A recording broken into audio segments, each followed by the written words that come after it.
کیا آپ جانتے ہیں 2008 کی گلوبل فائنینشیل کرائسس کی مین وجہ کیا تھی؟ انٹرسٹ، بیاج۔ اس میں صرف امریکہ کی غلطی کہنا پوری طرح کریکٹ نہیں ہے، اس کی جڑیں گلوبل فائنینشیل سسٹم کی کمزوری تھا۔ اس کی کرائسس کی شروعات ہوتی ہے لون، قرض پہ، جیب میں پیسے نہ ہو لیکن بیاج پہ پیسے لے کر گھر خریدنا۔ یہ کرائسس امریکہ کے ہاؤسنگ مارکیٹ اور سب پرائم مارگیج کرائسس سے شروع ہوا، جہاں بینکوں نے ایسے لوگوں کو اندھا دھند لون دیے۔ اس سے کیا ہوا؟ دھڑا دھڑ لوگوں نے مکان خریدنا شروع کر دیے۔ جن کا بیڈ کریڈٹ تھا، ہر ایرا گیرا نتھو خیرا قرض لے کے مکان خریدنے لگا۔ مکانوں کی قیمتیں آسمان پہ چڑھ گئیں اور اس کے بعد مکانوں کی قلت ہو گئی اور قیمتیں اوپر جانے لگیں، یہاں تک کہ 3 لاکھ کا مکان دیکھتے دیکھتے $6 لاکھ کا ہو گیا۔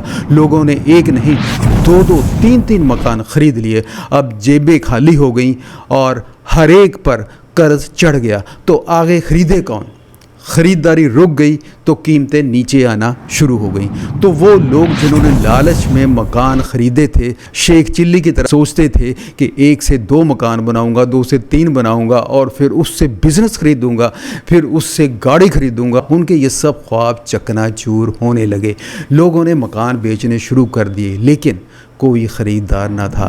بینکوں کو مکان کی قسطیں جانا بند ہو گئی۔ امریکی بینکوں نے اس خراب لونز کو ملا کر مارگیج بیک سیکورٹیز CDOs بنائی اور ان بیڈ لونز کو کریڈٹ ایجنسیوں نے گڈ کریڈٹ کا ٹھپا لگا دیا اور انہیں پوری دنیا کے بینکوں اور انویسٹرز کو آگے بیچ دیا۔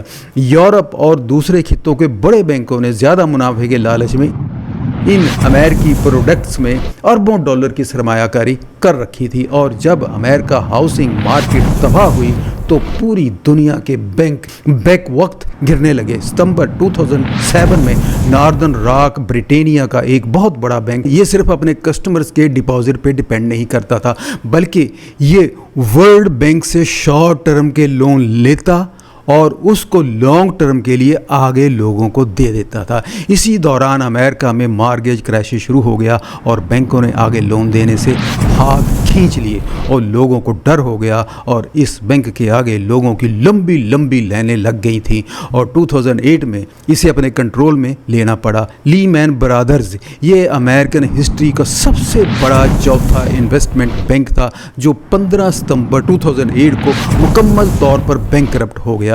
اس بینک کا ڈوبنا کرائسس کا سب سے بڑا دھماکہ تھا جس کے بعد دنیا بھر کے سٹاک مارکیٹس کریش ہو گئے۔ واشنگٹن میوچل بینک سب سے بڑا کمرشل بینک تھا اور یہ بھی ہاؤسنگ لونز ڈوبنے کی وجہ سے ستمبر 2008 میں بند ہوا اور بعد میں اس کے ایسیٹس JP مورگن نے سستے بھاؤ میں خرید لیے۔ بیئر اسٹرنز یہ امریکہ کا ایک اور بڑا انویسٹمنٹ بینک تھا جو مارچ 2008 میں تباہی کے کگار پر پہنچ گیا۔